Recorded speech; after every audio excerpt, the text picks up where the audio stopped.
Friends, so here comes wisdom tree to let you know about the syllabus, especially men's of BPSC preparation. So let's start.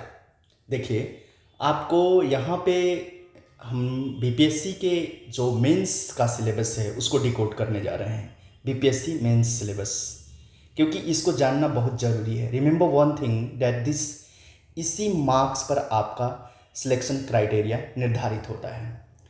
तो हम लोग paper 1 paper 2 दोनों को देखेंगे, फिर मैं आप लोगों के बीच एसेस के भी बारे में बात करूंगा. तो चलिए अब हम लोग देखते हैं general studies paper 1. General studies paper 1 में देखिए जो कह रहा है, modern history of India and Indian culture. अब इस बात को समझिए कि इंडियन कल्चर जो है और मॉडर्न हिस्ट्री ऑफ इंडिया है, जब आप बीपीएससी के मेंस का पेपर 1 को देखिएगा तो आपको ये चीज़ समझ में आ जाएगा. इसीलिए आप देखे होंगे कि जो बिहार पब्लिक सर्विस कमीशन का पेपर 1 है उसमें मॉडर्न हिस्ट्री ऑफ इंडिया का कौन कौन सा एरिया है जो इम्पॉर्टेंट है, और eight the same time Indian culture का, वो भी कल्चर स्पेसिफिक में बहुत ईजिली बिहार का जो मेंस का पेपर है वो डिकोड हो जाता है. जैसे जो पाल कला है, मौर्यन कला है, पटना कलाम है, क्षेत्रीय कला है, वो ईजिली डिकोड हो जाता है जब आप देखेंगे. मॉडर्न इंडियन हिस्ट्री में जो 1757 से ले करके और आपको 1947 तक का, स्पेशली 1857 से लेकर के और 1947 तक के क्वेश्चंस मेजोरिटी में रहता है. यानी कि इसकी अंडरस्टैंडिंग आपको अच्छी होनी चाहिए. नाउ जब आपने बीपीएससी प्रीलिम्स का सिलेबस देखा था तो वहाँ पर एक चीज़ लिखा हुआ था कि बीपीएससी प्रीलिम्स सिलेबस में आपको जो इम्पॉर्टेंट घटनाएं घटी हैं नेशनल पर्सपेक्टिव पे, इंडियन मॉडर्न हिस्ट्री का, and at the same time जो बिहार स्पेसिफिक है, तो अब आपको समझ में आ गया होगा कि आपको कैसे आइडेंटिफाई करना है कि प्रीलिम्स का कौन सा टॉपिक इम्पॉर्टेंट है. तो जो मॉडर्न इंडियन हिस्ट्री है उसके जो मेजर एक्टिविटीज़, मेजर इंसिडेंट और किस तरीके से मॉडर्न इंडिया हिस्ट्री अपने परिप्रेक्ष्य में रहा है स्वतंत्रता संग्राम को, उसको समझना है. अब देखिए कि यहाँ पर जो सिलेबस है, प्रीलिम्स आपको ऑब्जेक्टिवली बताता है कि आपको ये सिलेबस है objectively, but at the same time mains का सिलेबस जब आप डिकोड करते हैं तो वो सब्जेक्टिवली आपको इम्पॉर्टेंट एरिया बता देता है. जैसे ये सब्जेक्टिवली इम्पॉर्टेंट एरिया है जो अभी हम लोग कवर करेंगे, देखेंगे कि कैसे वो जो है ऑलरेडी सिलेबस में दे रहा है और आपको वैसे ही करना है. Now coming to the next, जो सेकेंड पार्ट है, current events of national and international importance. Again देखिए किस तरीके से मेंस और प्रीलिम्स का एक इंटरलिंकेज है. वहाँ पर भी बोल रखा था कि जो कंटेम्प्ररी इश्यूज हैं, करंट इश्यूज हैं और नेशनल एंड इंटरनेशनल, राष्ट्रीय और अंतर्राष्ट्रीय स्तर के, उसको आपको जानना जरूरी है प्रीलिम्स में. अब वहाँ से आप देखेंगे कि जब बीपीएससी का प्रीलिम्स क्वेश्चन देखेंगे इंटरनेशनल का, तो स्पेशली जो मिडल ईस्ट वाला रीजन है, यूएसए है, इंटरनेशनल ऑर्गेनाइजेशन जैसे यूएनओ, डब्ल्यूएचओ, डब्ल्यूटीओ है, इनसे हमारी जो पॉलिटिकल, सोशल और इकोनॉमिकल चीज़ों पर कहीं ना कहीं असर पड़ता है. उसकी वजह से आप देखे होंगे कि उसका प्रीलिम्स में भी क्वेश्चन रहता है, मेंस में भी क्वेश्चन रहता है. अब आप अपने ब्रेन को क्वेश्चंस के साथ टाई अप करके देखिए, प्रीलिम्स के क्वेश्चन, मेंस के क्वेश्चन और उसके साथ जो सिलेबस दिया गया है. You have to cover in this format only, ताकि आपका उचित समय, जो अभी हार्डली 80 डेज 90 डेज समय बचा हुआ है, बिकॉज एक्सटेंड होने वाली है जो एग्जामिनेशन है, तो आप इजीली उसको कवर कर सकें. Now third thing, statistical analysis and graphs and diagrams. ये क्या कहना चाह रहा है कि 72 नंबर्स का 36 नंबर के 2 क्वेश्चंस रहेंगे, जिसमें अलग अलग पार्ट वाइज क्वेश्चंस को वो किया जाता है. इसमें 72 नंबर का आपका मैथमेटिकल एप्टीट्यूड रहेगा. ये किस संदर्भ में जांच कर रहा है आपको? ठीक जिस तरीके से 10 नंबर का मैथमेटिकल एप्टीट्यूड्स आपको प्रीलिम्स में रहता है, extended version of the same. जब आप इन स्टैटिस्टिकल एनालिसिस को देखिएगा तो आपको मेजरली वहाँ पर क्या देखने को मिलेगा, profit and loss, average, time and distance, simple interest, इनके क्वेश्चंस पे आधारित जो है ये चीज़ बना हुआ रहता है स्टैटिकल एनालिसिस। दैट मीन्स कि इसी का फॉर्मेट का आपको ये मान के चलिए कि नंबर सिस्टम भी एक रहता है। 70% जो बीपीएससी के प्रीलिम्स का मैथ्स का क्वेश्चन है ये इसी रैशनैलिटी पर बेस्ड रहता है, जिसका एक्सटेंडेड वर्जन आपको यहाँ पर प्रीलिम्स में मेंस में देखने को मिल जाता है। आपको सब्जेक्ट चैप्टर्स को इस तरीके से डिकोड करना है। Now coming to the general studies papers. अब जनरल स्टडीज पेपर में आपको क्या ध्यान रखना है, Indian polity, remember one thing. अब ये इंडियन पॉलिटी के सब्जेक्टिविटी को कहाँ से जानेंगे, तो जब आप एनसीईआरटी एससीईआरटी की किताब को पढ़ेंगे, क्योंकि there you will find in theoretical form. जिस तरीके से जैसे आप प्रीलिम्स के क्वेश्चंस को के ऊपर जाएंगे और मेंस के क्वेश्चन को मिलाएंगे, अगेन आपको एक्सटेंडेड सब्जेक्टिव फॉर्मेट में मिलेगा। इसीलिए यहाँ पर एनसीईआरटी 11th क्लास का जो थियोरी वाला बुक है और 6 to 9th का थियोरी वाला बुक है वो पढ़ना बहुत ज़्यादा ज़रूरी है, ताकि आप समझ सकें कि what is polity, what is civics, what is in political science और व्हाट इज सिविक साइंस। जब इस पर आपको अच्छे से नॉलेज हो जाएगा सब्जेक्टिवली, तो आपका ऑब्जेक्टिव जो नॉलेज है वो कहीं ना कहीं आपके आंसर को बहुत ज़्यादा बूस्ट कर देगा। क्योंकि आप याद रखिएगा जनरल स्टडीज़ 2 में मार्क्स कम उठता है, मतलब कि एवरेज स्कोरिंग इसका 135 to 40 के बीच में रहता है। जो बहुत अच्छा स्कोर करता है 160, बहुत मतलब one of the best marks इसमें समझा जाता है। इसलिए आपको इस चीज़ को समझना है। Now coming to the next, Indian economy and geography of India and the role and impact of science and technology in the development of India. तो यहाँ पर जो न्यू चैप्टर ऐड हुआ है scientific development and scientific technology, NCERT किताब में उसकी importance बढ़ जाती है, इसरो की इंपॉर्टेंस बढ़ जाती है, डीआरडीओ की इंपॉर्टेंस बढ़ जाती है, एग्रीकल्चरल आईसीएआर का इंपॉर्टेंस बढ़ जाता है। ये सब अभी क्लाइमेटिक चेंजेस को लेकर के इंपॉर्टेंस बढ़ जाता है, इसलिए इसको जानना जरूरी है, बिकॉज दीज आर इम्पैक्टिंग। ये सारी चीज़ें हमारी कहीं ना कहीं, जो आपने प्रीलिम्स में सिलेबस देखा था कि आपको हिस्ट्री को भी सामाजिक, आर्थिक और पॉलिटिकल, राजनैतिक तरीके से देखना है। यहाँ पे आपको इन इकोनॉमिक और जियोग्राफी के जो इंडिया का है भौगोलिक चीज़ है वो किस तरीके से अभी डेवलपमेंट ऑफ इंडिया में सपोर्ट कर रहे हैं। डैट मीन्स आपको वो सेक्टर साइंस एंड टेक्नोलॉजी में तैयार करना है जो डेवलपमेंटल सिस्टम ऑफ इंडिया में, डेवलपमेंटल इकोनॉमिक्स में, डेवलपमेंटल जियोग्राफी में इम्पॉर्टेंट रोल निभाता है।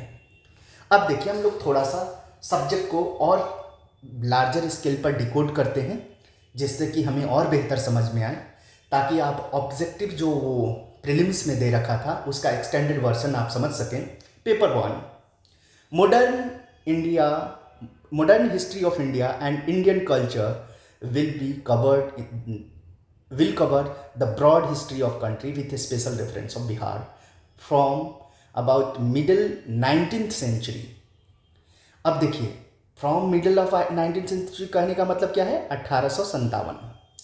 मैंने आपको क्या बोला कि इंडियन गवर्नमेंट द्वारा, बिहार सरकार द्वारा लिखित एक किताब है जिसमें बिहार का कंट्रीब्यूशन को कवर किया गया है 1857 से लेकर के 1947 तक का बिहार के कंटेक्स्ट में।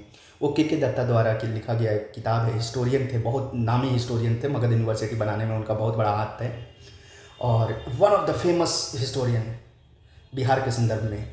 तो उन्होंने 2 वॉल्यूम में इस किताब को लिखा है, याद नहीं 3 वॉल्यूम है। आप उन तीनों वॉल्यूम में से जो जो इम्पॉर्टेंट है जो यहाँ पर दिया हुआ है उसको ज़रूर वहाँ से देख लें, ताकि आपकी सिलेबस अच्छे से वो हो जाए और आप इसके साथ मैच कर सकते हैं एससीईआरटी की बुक्स को।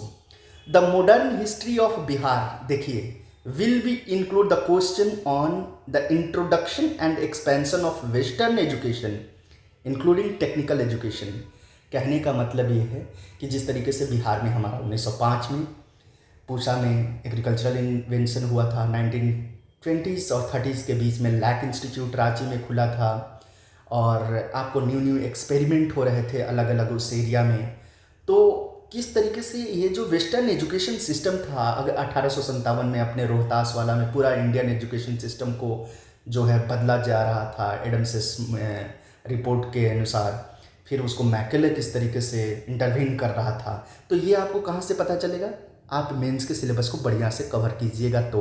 और इसके इंडिया कल्चर के लिए कहाँ से आपको कवर करना है, मैं ऑलरेडी आपको बार बार बता चुका हूँ। इंडिया कल्चर वेबसाइट पर ऑलरेडी मेंशन्ड है कि बिहार के डिस्ट्रिक्ट्स का क्या क्या इंपॉर्टेंस रहा है 1857 से लेकर के और 1947 का। अभी इंडियन गवर्नमेंट ने एक डिक्शनरी भी निकाला है 1857 से लेकर के 1947 तक के जितने भी क्रांतिकारी थे उनका कंट्रीब्यूशन क्या है district wise and state wise. आप उसको भी कवर कर सकते हैं, रेफर कर सकते हैं for your additional knowledge. Now coming to the next, it will also have the questions on Bihar's role in freedom struggle of India. अब ये कहाँ से आपको मिलेगा? तो ये डॉक्टर राजेंद्र प्रसाद की किताब है, वहाँ से आपको मिलेगा, जिसमें उन्होंने कंट्रीब्यूशन के बारे में, गांधी के बारे में बहुत सारे चर्चा किए हैं। और फिर आपको अगेन के दत्ता के बुक में मिल जाएगा। K Datta book is enough for this. Now coming to the next, questions will relate to the Santhal uprising. ये क्या इंडिकेट कर रहा है? जिस तरीके से आपको प्रीलिम्स में लिखा हुआ था कि बिहार स्पेसिफिक जो क्रांतियाँ हुई है, बिहार स्पेसिफिक जो इम्पॉर्टेंट घटनाएं घटी है उसको, तो वो इम्पॉर्टेंट घटनाएं क्या हैं? संथाल अपराइजिंग। इसके बारे में जो आपको प्रीलिम्स में हिंट किया था, ये यहाँ पर सब्जेक्टिव फॉर्म में पूछ रहा है। 1857 बिहार, बिरसा मुंडा, चंपारण सत्याग्रह, क्विट इंडिया मूवमेंट। इसको किस संदर्भ में देखना है? Again I am repeating the same, जिस तरह प्रीलिम्स में ऑलरेडी कह रखा था। देखिए, ये है बीपीएससी का या पीसीएस एग्जामिनेशन का स्ट्रेटजी। आपको वहाँ पर socio economic and political conditions में एक दे दिया था कि आपको हिस्ट्रीज में पूछा जाएगा। यहाँ पर ये क्या कह रहा है? आप देखिए, quit India movement, Santhal movement, Birsa movement, Champaran satyagraha, ये क्या? ये आपको socio economic and political angle से आपको समझना है, तब आप बेहतर प्रीलिम्स और मेंस को भी समझ सकते हैं। और knowledge of chief features of Mauryan, पाला, पटना कलम, ये तीन will be expected from the examinees. कौन कौन सा? मौर्यन, पाला, पटना कलम। ये क्या इंडिकेट करता है? कि these are Bihar specific culture. तो ये आपको लिए इंपॉर्टेंट बढ़ जाता है। It would include the questions on Gandhi, Tagore और नेहरू। ये किस लिए? ये तीनों का ही नाम क्यों आया? इसके पीछे कारण है गांधी का कंट्रीब्यूशन बिहार में और स्वतंत्रता संग्राम में आप बहुत अच्छे से जानते हैं। टैगोर भागलपुर में रह करके अपनी जो लेखनी थी उस कला को डेवलप किए थे, और टैगोर का बहुत अच्छा रिलेशन था भागलपुर से, बिहार के कल्चर से। जब आप बिहार के टेक्स्ट बुक को पढ़िएगा तब ये बात पता चलेगा आपको। नेहरू का क्यों? क्योंकि नेहरू ने भी गांधी के ही लाइन पर अपना एक्सपेरिमेंट बिहार की धरती से किए थे। उन्होंने बिहार में हर आंदोलन में जा करके जगह जगह लोकेशन पर, जहानाबाद, गया, फिर आपको जो नॉर्थ बिहार की एरिया है, मोतिहारी, सारण, इन सब एरिया में उन्होंने विजिट किया था। तो इसलिए नेहरू की इम्पोर्टेंस बढ़ती है। ये आपको इस बुक में के दत्ता या आपको राजेंद्र प्रसाद की लिखी गई किताब में आपको मिल जाएगा इन सब से ये सारी चीज़ें। Now coming to the next, the part relating to the statistical analysis, graphs, diagrams include the test of exercises to test the candidate's ability to draw common sense conclusion from information presented in statistical, graphical and diagrammatical form and point out deficiencies, limitations and inconsistencies therein। ये क्या कहना चाह रहा है? आपका mathematical logic आपको situation दे करके, जो किस फॉर्मेट में है? स्टैटिस्टिक्स के फॉर्मेट में, ग्राफ के फॉर्मेट में और डायग्राम के फॉर्मेट में। इससे आपको यहाँ पर मेंस में चेक कर रहा है। बट इन प्रीलिम्स ये तीन चीज़ गायब रहता है, स्टैटिस्टिकल, ग्राफिकल एंड डायग्रामेटिकल। लेकिन एट द सेम टाइम इसका जो कंटेक्स्ट है, जो मैंने अभी आपको बताया, average, time and distance, percentage, profit and loss, ये चैप्टर की आपको मेजोरिटी मिलेगा। इसी के आधार पर ये बना रहता है। जब आप मेंस दीजिएगा तब आपको ये ऑटोमेटिकली पता चल जाएगा। तो ये यहाँ से आपको बनाना है, सब्जेक्टिव नॉलेज डेवलप करना है, तब जा कर के आप अच्छे से बीपीएससी को समझ सकते हैं। Now coming to the next, जो बिहार पेपर 2 है, पेपर 2 को कैसे समझना है। Paper 2, the part relating to Indian polity will include the questions on political system of India including Bihar. ये कहाँ से आप समझ पाएंगे, इसीलिए जो एनसीईआरटी किताब है उसको पढ़ना समझ में इम्पॉर्टेंट हो जाता है। इस बात को समझिए, आपको लक्ष्मीकांत तो वो सब्जेक्टिव अप्रोच नहीं दे पाता है। क्यों? क्योंकि जब आप बिहार के संदर्भ में, आप कहीं पर भी लक्ष्मीकांत बिहार के संदर्भ में दिया ही नहीं है, थ्योरी के संदर्भ में दिया ही नहीं है, जिससे आपकी सब्जेक्टिव क्लैरिटी सिविक्स पे और पॉलिटी पे बन सके। वो एक ओवरऑल बहुत अच्छा किताब है प्रीलिम्स के लिए, सिविल सर्विसेज के लिए, even for mains also. But at the same time ये जो बिहार इंक्लूडिंग बिहार करता है, उस एंगल पे आपको स्पेशल रेफरेंस लेना पड़ जाता है। और ये कहाँ मिलेगा आपको? बिहार की किताब में, बिहार एससीईआरटी में और एनसीईआरटी में। In the part pertaining the Indian economy, geography of India, questions will be put on planning in India, the physical, economic and social geography of India and Bihar. Again, social geography, economic geography, अब आप इसका मतलब समझ रहे होंगे। That means demography, NFHS becomes important here, and economic geography जहाँ कहता है मिनरल प्रोडक्शन कहाँ है, रिसोर्सेज कहाँ है, ये सारी चीज़। और जब आप इसको देखेंगे कहाँ से, प्रीलिम्स में क्वेश्चंस को, तो आप इजीली को रिलेट कर पाएंगे कि क्या बीपीएससी कहना चाहता है।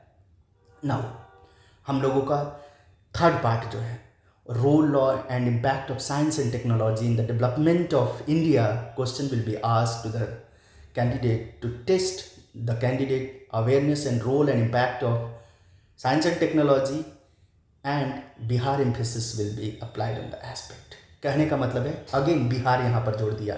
अब इसका कहाँ से वो किया जाएगा, तो इसका पढ़ने का बहुत अच्छा तरीका है कि आप योजना को पढ़िए। ये साइंस एंड टेक्नोलॉजी वाला स्पेशल वाला जो योजना आता है, कुरुक्षेत्र आता है, उसको वहाँ से पढ़िए। और बिहार के साइंस एंड टेक का जो वेबसाइट है उस पर जाइए और न्यू इन्वेंशन है प्लानिंग को देखिए। ये क्या कह रहा है, प्लानिंग के कंटेक्स्ट में आपको इकोनॉमी को तैयार करना है। तभी आप देखे होंगे कि जो बीपीएससी का प्री का क्वेश्चंस आता है, that is very factual regarding the schemes, planning, budget, survey, NFHS और poverty angles, all such things. क्यों? क्योंकि प्लानिंग में ये डायरेक्ट इन्वॉल्व है। इसीलिए मैं आप लोगों को बार बार कहता हूं कि the subjectivity is having its own objectivity and objectivity is having the expansion of its own subjectivity. ये दोनों कोरिलेटेड है, इसलिए प्रीलिम्स और मेंस का सिलेबस एक दूसरे से मैच करता है। नाउ इट्स योर टर्न कि आप दोनों के सिलेबस को मैंने आपको बता दिया, डिकोड करना है। अब आपको थोड़ा समय ज़्यादा लग रहा है, मैं आपको एसे का बताता हूँ। एज पर जिस तरीके से इन्होंने एसे का, जिस तरीके से जीएस पेपर 1, जीएस पेपर 2 के बारे में ऑलरेडी दिखाया है, उस तरीके से इन्होंने अभी तक सिलेबस कोडिफाई करके नहीं दिया है। लेकिन मैं आपको यूपीएससी के वेबसाइट से, यूपीएससी का जो एसे का कंटेक्स्ट है उससे मैं आपको बताना चाहूँगा ताकि आप बेहतर कर सकें। चलिए देखते हैं उसको भी। अब तो यहाँ पर हम लोग देखिए एसे का लाए हैं कंटेक्स्ट को, कि ताकि आपको हम बेहतर समझा पाएँ, बता पाएँ कि आपको एसे किस अप्रोच में डेवलप करना है। बिकॉज दिस कैरीज 300 मार्क्स, आप याद रखिए, very much weightage of this, और इस पर सबसे कम ध्यान रहता है। अब एसे में आपको क्या करना है, कैंडिडेट में be required to write essays on multiple topics. Definitely आप जानते हैं कि 3-4 एसे लिखने के लिए आता है, 3 एसेज आता है बिहार वाला में। ये सिविल सर्विसेज का है, इसी के तर्ज पर मैं आपको बता रहा हूँ क्योंकि मोस्ट सिमिलर रहेगा वहाँ पर भी एसे का कंटेक्स्ट, बस एक बिहार वाला एंगल जो है बढ़ जाएगा। They will be expected to keep closely to the subject on essay to arrange their ideas on in orderly fashion। देखिए, arrange their ideas in orderly fashion, ये important context है जो आपको समझना है कि पढ़ते वक्त जिस तरीके से आपने एक चीज़ देखा था कि प्रीलिम्स में ये क्लियर कट लिखा हुआ था कि history should be read in the idea and approach of क्या, social, economic, political, and geography should have an idea of India and special context should be given to Bihar also, मतलब बिहार के परिप्रेक्ष्य में भी आपको तैयार करना है। ये कहाँ से कवर होगा? अब ये चीज़ें आपको कैसे ऐसे में मदद करेगा, जब ये अप्रोच आप प्रीलिम्स और मेंस के पढ़ने के दौरान क्रिएट कर लीजिएगा। ऑर्डरली फैशन होना बहुत ज़रूरी है, मतलब इन ए ऑर्डर एक कनेक्टिविटी दिखना बहुत ज़रूरी है। इसीलिए मैं आपको बोला कि आप कुरुक्षेत्र या योजना के जो या एम्प्लॉयमेंट न्यूज़ के जो एडिटोरियल पेज आता है उसको ज़रूर पढ़िए। उसमें आपको कनेक्टिविटी दिखाएगा कि किस तरीके से you have to write something in a orderly fashion. ये ऑर्डरली फैशन वहीं से आप लर्न कर सकते हैं, तो ये इंपॉर्टेंट जरूरी है। उसके साथ राइट कंसाइजली, ये भी इंपॉर्टेंट है, and to write concisely. Credit will be given to the effective and exact expression. Effective and exact expression, ये क्या कहना चाह रहा है कि even language has a expression and that expression should, वो जो एक्सप्रेशन है वो शो होना चाहिए आपके राइटिंग्स में। तो ये कब होगा? जब आप लिखने की प्रयास करेंगे, जब आप बोलने का प्रयास करेंगे, तो क्या आपके पास जो वर्ड है, जो वर्ड शब्द संग्रह है, क्या उस शब्द संग्रह वोकल है? क्या वो खुद से बोल पा रहा है, या आप जो शब्द उचित नहीं है उस पार्टिकुलर कंटेक्स्ट में वैसे शब्द का इस्तेमाल करते हैं? देखिए, योर आपकी जो भाषा है उसमें भी एक वेदना, संवेदना होनी चाहिए, यही इसका मतलब है, तब आपको मार्क दिया जाएगा। Credit will be given for effective and exact expression. Effective कहने का मतलब क्या है कि आप टू द पॉइंट लिखिएगा, जो पूछा गया है, जो निबंध का टॉपिक है उसी के, निबंध का मतलब ही होता है बंध और नी, एक मतलब नवीन तरीके से उसको आपको एक दूसरे का कनेक्टिविटी रखना है, बांध करके रखना है। निबंध आपको इधर उधर नहीं लिखना है, तो ऑर्डरली फैशन तभी आएगा। देखिए, इन सारे का इंटरकनेक्टिविटी है, और आपने प्रीलिम्स, मेंस और ऐसे तीनों का देखा, तो जो भी बंदा इस सिलेबस को रिलीजियसली, जिस तरीके से मैंने आपको बताया, अगर उस तरीके से फॉलो करेगा, automatically he will be in advantage. Automatically he will be in advantage in ऐसे। मैं आप लोगों को इस ऐसे के लिए स्पेशल क्लासेस वो करूँगा ताकि आप लोग बेहतर समझ सकें। अब एक और भी चीज़ आपको बता दे रहा हूँ, इस इंटरव्यू में, इस प्रिपरेशन में इंटरव्यू का भी विशेष ध्यान रखना है। मैं क्यों बार बार इस बात को कह रहा हूँ, इसके पीछे कारण है। देखिए, आप प्रीलिम्स के फेज़ में राइटिंग नहीं कर रहे हैं, इस फेज़ में बोल तो सकते हैं, आप सोच तो सकते हैं। तो ये जब सोचिएगा और बोलिएगा एक निश्चित टाइम समय सीमा में, तो इससे क्या होगा, आप कहीं ना कहीं मेंस को लिख रहे हैं, क्योंकि मेंस क्या है, textual form of what you are speaking and thinking. मतलब कि जो शब्द है वो लिखित रूप में कहीं ना कहीं एक्सप्रेशन के साथ आना चाहिए, और ये तभी आएगा जब आप बोलने की भी कला को सीखेंगे। इसलिए ये इंटीग्रेटेड फॉर्म ऑफ एग्जामिनेशन है, और मुझे ऐसा लग रहा है कि विजडम ट्री एक राइट डायरेक्शन में आप लोगों को गाइड कर रहा है कि नहीं, आप ऑथेंटिकली प्रिपरेशन कीजिए और भेड़ चाल का हिस्सा मत बनिए कि आप कहीं से कुछ कर लिए, कोई कह रहा है फॉलो करेंगे। You are going to become an administrator, you have to think कि how you are going to administrate the opportunities and activities and challenges. तो आप सभी से मेरी ये आशा रहेगी कि आप लोग जिस क्रम में मैंने आपको बताया और इसके पीछे का लॉजिक बताया, कि देखिए आपके सामने एविडेंस के तौर पर कि किस तरीके से बिहार सरकार ने अपने पाठ्यक्रम को बनाया है, इसी पाठ्यक्रम में आपको तैयारी करना है। For any kind of guidance you can drop a message to us, and at the same time मैं ये भी कहना चाहूँगा कि प्लीज़ चैनल को लाइक एंड सब्सक्राइब करें, ताकि ज़रूरतमंद लोगों तक, ज़रूरतमंद जो एस्पिरेंट्स हैं उन तक पहुँच सके, ताकि वो सही गाइडेंस के अंदर अपने एबिलिटी को इस्तेमाल करके इस एक प्रिपरेशन को सरल बनाएं। Thank you for watching wisdom tree, and once again Guru Purnima का सभी को हार्दिक नमन है। Thank you.